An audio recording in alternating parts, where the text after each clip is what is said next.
Turning our coverage, Democratic Senator Sheldon Whitehouse of Rhode Island. Senator, your reaction to the day's events? I think it's never a good look for America when law enforcement force is being used in political disputes, whether it's fire hoses and dogs and John Lewis being beaten to the ground in the civil rights movement, or worse episodes from history in 1930s Europe. This is not who we are. This is a bad day for Lady Liberty. The lamp is not being held very high right here.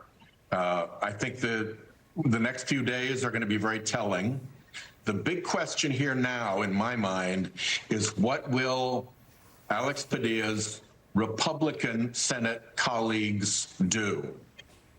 And to me, this is the Joe McCarthy era, at last have you no sense of decency moment.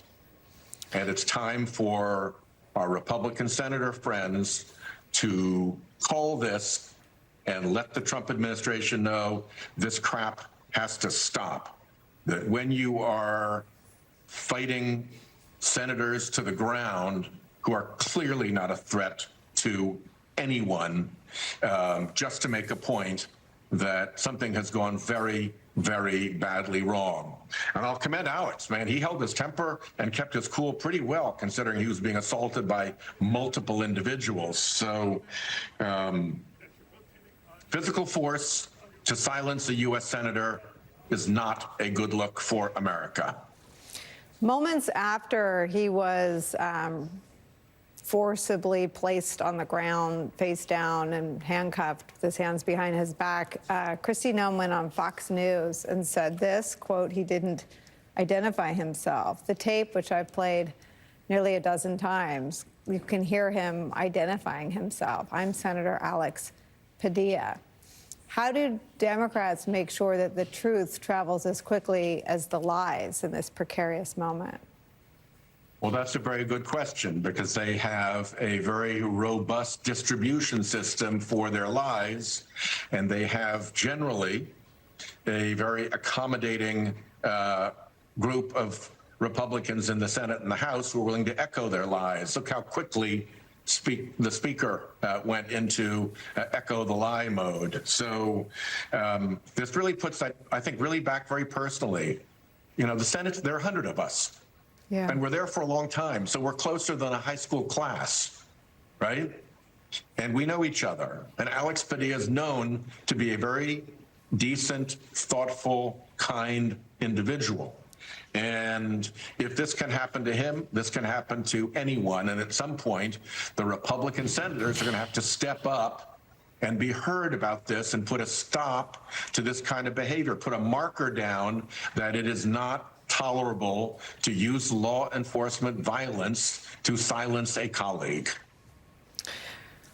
Where does your head go at this question that Senator Padilla offered to all of us, members of the press, covering this extraordinary day, that if they could do this to him, imagine what they're doing to his constituents, the farm workers or the restaurant workers or others? Yeah, I mean, I think that's very true. And I think to some degree, this is being celebrated by the far-right extremists as a demonstration of just how far they are willing to go.